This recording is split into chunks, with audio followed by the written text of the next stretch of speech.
Oscar, Fiji water? Little one? No? Not on the budget? Okay. Hi, I'm Nick Aquino. Hi, I'm Chris Aversa. Welcome to BSTV. This show thrives on BS. Bentley Students. Yes. This is the first episode, guys. You're a part of it. When I came to Bentley, I wasn't actually sure if I was going to be involved in media production anymore. But at the activities fair, the second week of my freshman year, I saw a table with a sign that said Bentley TV approval pending.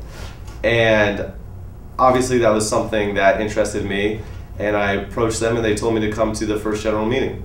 The founding members of the club were Rafael Bueno, who was the president, Chris Aversa, who was a vice president and ended up being the first co-host of BSTV with me, and the other vice president was Scott Glassberg, and the PR chair was Denise Sochi. We had a number of other students who came and went, who played a part on our e-board, but those really were the founding members, the ones who put the most time into it and took me under their wing my freshman year. Me and Nick both did our own kind of TV shows in high school. So when we lived on the same floor freshman year. So when we all got to college and started talking about high school, we kind of realized that we both had some experience with that. Mine was more of like a news show. His was a little more comedic. So that's why when he got it started, we weren't exactly sure what it was going to be. Nick lived on my floor, and one night he was walking around with a video camera, and I was like, "What are you doing, man? Like, why are you just walking around with the video camera?" He's like, "Oh, I'm trying to get this club going. It's called Bentley Television. We're looking for new people." And it started off with me telling him to follow me around, filming me doing stupid stuff, and then after that night, kind of got more formalized with the club, and ended up joining and being a member. I still remember this day when we got the message saying that the club had been approved. And from there we met up after that, and we had already started throwing around some ideas about what we could do and how we wanted the show to be. We knew we wanted to do comedy. We had settled on 2 hosts doing host segments, kind of like a late night show, and then cutting to sketches, kind of like SNL. It's a little bit of a hybrid of the two. It's just a handful of us in the group. Instead of really like going through and thinking skits out all the way, we'd kind of just go in a room with a general idea and spitball it. We'd just sit around and think about like funny ideas that had to do with like humor on campus, and then like what we could actually accomplish with the few resources we had. Back in the day, we would just kind of go, and when someone would have an idea, they wouldn't tell us. They would just bring it out in the middle of the sketch. What I'm thinking about is in the trees, Brian and Guy talking about the news, and we just remember we just had AJ Valandry just hanging out on the couch, and he was just supposed to be like really messed up or drunk or something, I don't remember. And we look over, and he just like throws up toothpaste that he had just like had in his mouth. So, any news for me, bud? Anything going on there? Breaking news. Yeah, we AJ just he just ate a squirrel. He stored it in his mouth for like 3 minutes. None of us knew, and we had to like retake it 3 times because we were just dying laughing so hard because no one was expecting that. My favorite sketch from the early days would probably be Hug It Out with Brian. We actually filmed it in Dave and McLovin's room when they weren't there for the weekend. Neither one of them were there. We knew the combination, so it was like a Friday night. We break into their room and start filming this sketch. Then we all, everything gets done. We make it. It was actually pretty funny. I like that one. And then we bring them to. We have this big like pub event to like premiere it, and they're watching it, and they're like, Is that our dorm room that they're in right now? Because we forgot to tell them about it. We didn't do anything, so they just see that their room was used for a sketch without any authority to do it. It was pretty funny. It was probably one of my favorite moments of the first year. It's a good time. Garrett Brown, you are the next co-host of Bentley Student Television 2008. Come on, Garrett, yeah! Oh my God, no. I'm the new co-host for BSTV? Oh my God! Take that thing off, Garrett. You earned it. That was the toughest competition. When we came back sophomore year, more people started getting into the group, so we kind of started actually sitting down, having people write scripts, having people actually think of who we want to act in them, other than just us 4 doing every character and every skit. So it got a lot more organized, and it actually gave us a lot more options. My favorite part of sophomore year, especially looking back now, is seeing the number of people who joined that ended up being big players in BSTV. In high school, I was involved with my theater group, and a lot of people from back home told me that I should get involved at school.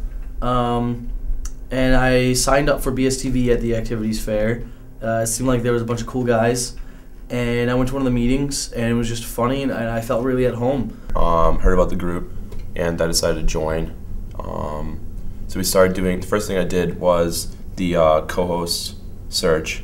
So that was the first thing I did, and after that, just did a few other things, and I've done a ton of things over the years now. Probably my favorite single sketch is probably to this day is still That Guy with Ryan Murphy, the obnoxious student.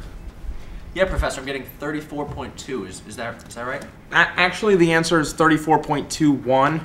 Oh, seems I am the John Wilkes Booth to your Abraham Lincoln. Just everything about him just absolutely kills me in that episode, and I like that. That's probably one of my favorite ones.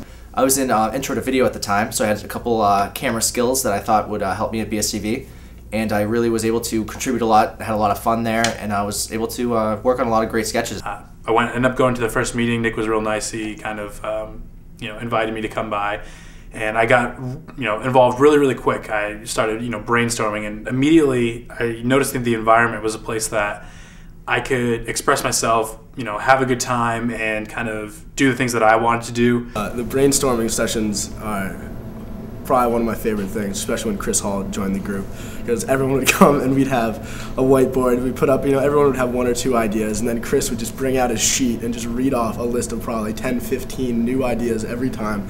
When I first got started, I was really excited to do my first shoot, like something that I was in charge of, the first thing that I, wrote, produced, filmed, and acted in. And that was something I came up with called, Jack Bam. It was my golden idea. It was junior, almost certified Bentley accounting majors, and it was kind of a fake movie trailer for a movie coming out about, these students who are trying to crack that code and, balance their debits and credits, and, kind of in a comedic light, but it's still very serious. In a world where nothing added up, one man has the power to balance the books.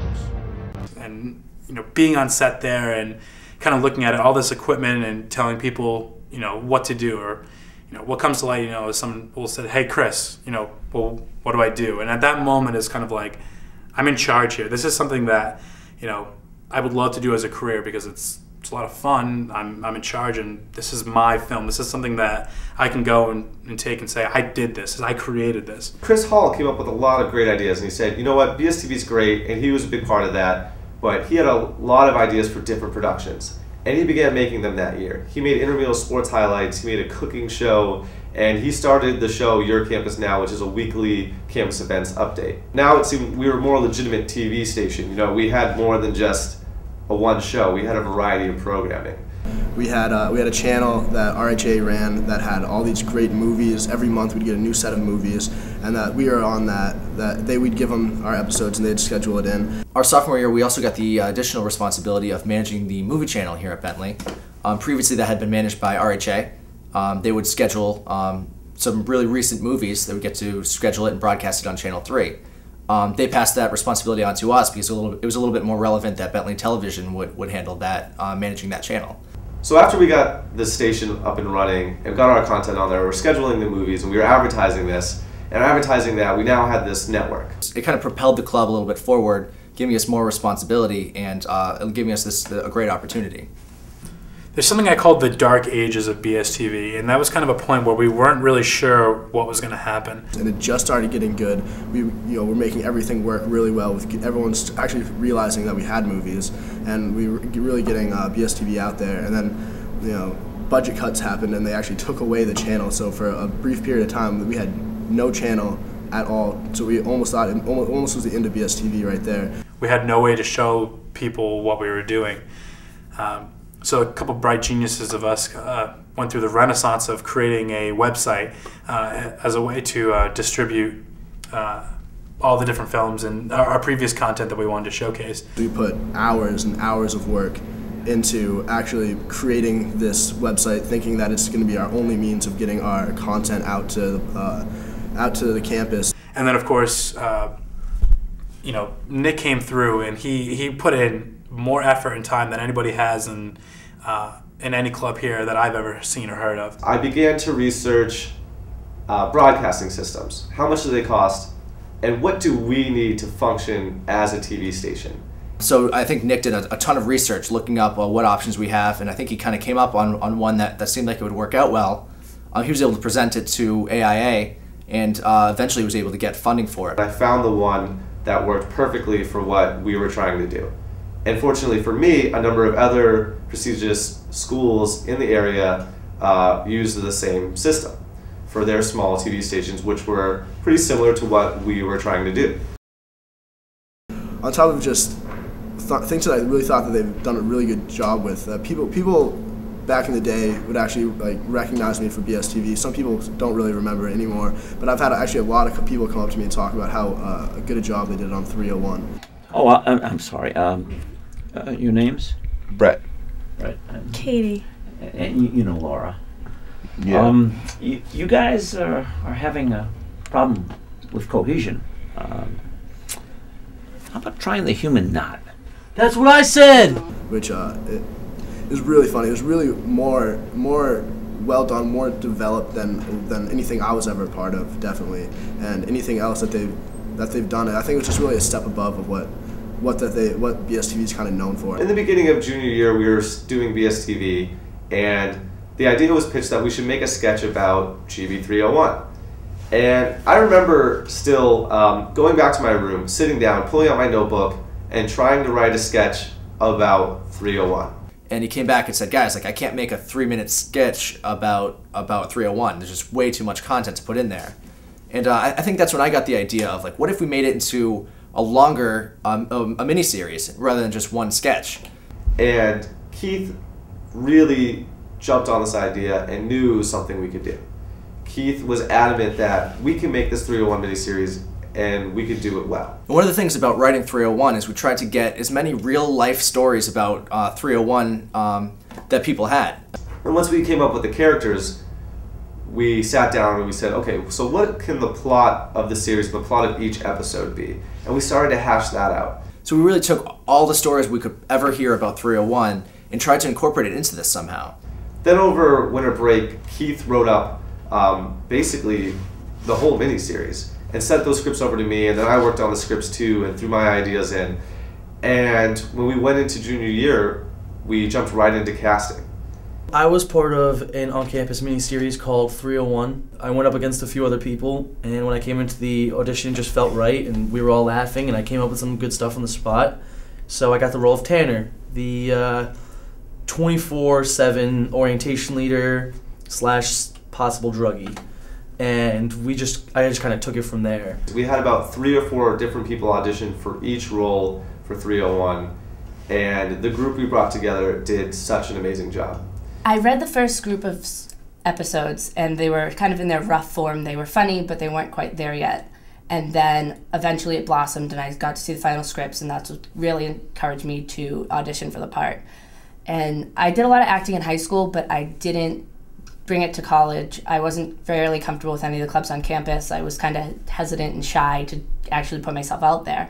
And 301 was an excellent opportunity, and it got me back into doing something that I loved so much in high school. For 301, it was much more focused and much more like a real set experience than compared to some of the other things we had done.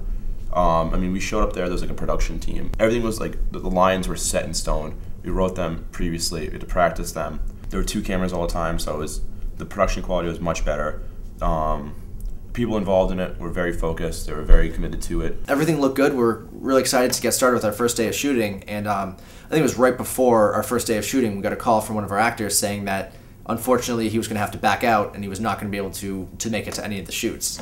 And I remember just having a mini panic attack. I mean, what are we going to do? We have these scripts, we put so much work into this, we've done all the casting, we have everything set up to make this series. But out of our biggest challenge, I think, became probably one of our biggest strengths. In the first episode, we had Carter come on and play Winston, which was originally some guy named Greg who just gets fired and again, doesn't really say anything except for, hi, I'm Greg, I'm too busy to come to your meetings, and they fire him. But Carter didn't do that. Carter came up with Winston, the arrogant, rich group member And, Nick and I, while we were brainstorming, we said, what if we had Carter kind of come back on? Like in one of the episodes, he comes back and he becomes part of the group as a full-time member. And we called him up frantically saying, like, Carter, is there any way you could do this for us? Is there any way you could help us out? And he said, yeah, he'd be willing to give it a shot. Feature films are, 90-ish pages of script, and Nick wanted to do almost about 60 or so in a week or two. And, I kind of thought that was crazy. But when he explained to me the setting and the vibe and how a lot of it could sort of be improv and how they already had a script, I was very excited. And when I always love telling the story of it, because I think it's a really good one of how of how it all came together, of how it was sort of a lot of sort of happy accidents. I think happy accidents and happy mistakes are usually kind of what turn out to be the funniest things or the best things or most natural things. One of the reasons why the show was so successful was because each one of our actors was able to bring something to the table that Keith and I hadn't necessarily originally envisioned. They were able to really bring the series to the next level. The response to that from the school has been incredible. Like, I think there's at least like 3,000 views of the series overall online, and people talk about it all the time. And yeah, it's really changed my Bentley experience because a lot of people see the show, so I get more like exposure. It was pretty cool to go into the pub and have people there to see something you'd worked so hard on and to appreciate it. And especially after the new episodes came out, people who wouldn't come would be like, when can I finally see it? I'm so mad I couldn't make it. And be really just completely excited to see the next episode. And that was really cool because we put so much effort in, we put so much time into it, and when people were actually excited to see the next step, it made it all worth it. It was a 5-part series, and it was relating to experience that everyone here goes through. Everyone can relate to it. It's really funny. It was really well produced. Like me and my roommate the other night just sat and watched all 5 parts and laughed like every 30 seconds. That's the environment in that we really care about our product and what we're doing, because it means a lot to us. And having that channel, that network, that ability to show it to the entire campus again, in addition to our website and all the things that we're doing online, is just phenomenal. And it's something that I'll continue to be involved in even after I've graduated, because it's just something that's so cool that not a lot of people get to experience. There were a lot of us that were there from the beginning, kind of watching this club develop from just producing BSTV to taking on the movie channel and then eventually getting our own channel. This core group of Bentley television students are now graduating, and we put a lot of time into this club, and we're very excited about some of the things we've done here.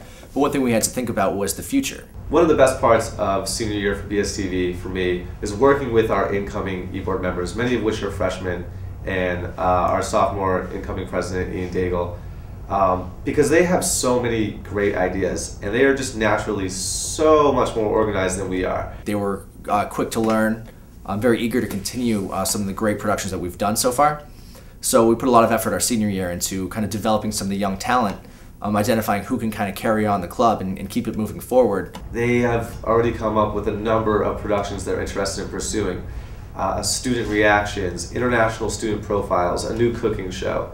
And they've been working with us this semester on our productions, learning the ropes and getting the skills they need to run a TV station after we're gone.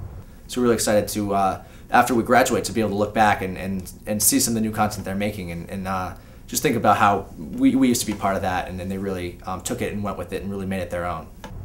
For me, the transition is one of the things about BSTV that I am most proud of. Graduating and being able to go online, go on the BSTV website and watch content next year and for years to come that is made by students who are a part of this organization after I'm gone is going to be one of the most rewarding things about working on this TV station over the last 4 years. One thing that I think is great about Bentley Television is that anybody can get involved.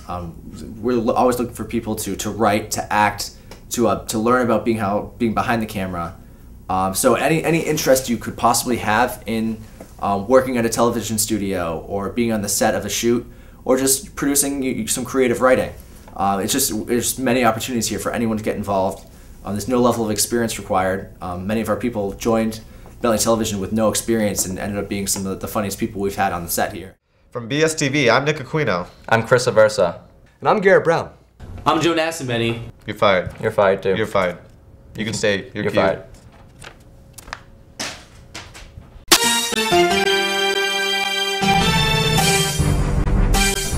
Spring break junior year, we go to Cancun. It's me and a bunch of my friends, me and Guy Seeley, sitting on this bus taking us from our hotel to this bar in the city. And we were sitting there, and then we just hear from the back of the bus, "Bri Guy, BSTV," and we're like, we look around like, this is the most ridiculous thing. We turn around, some kid that we don't know recognizes us in Cancun, hours, hundreds of miles away for being on BSTV.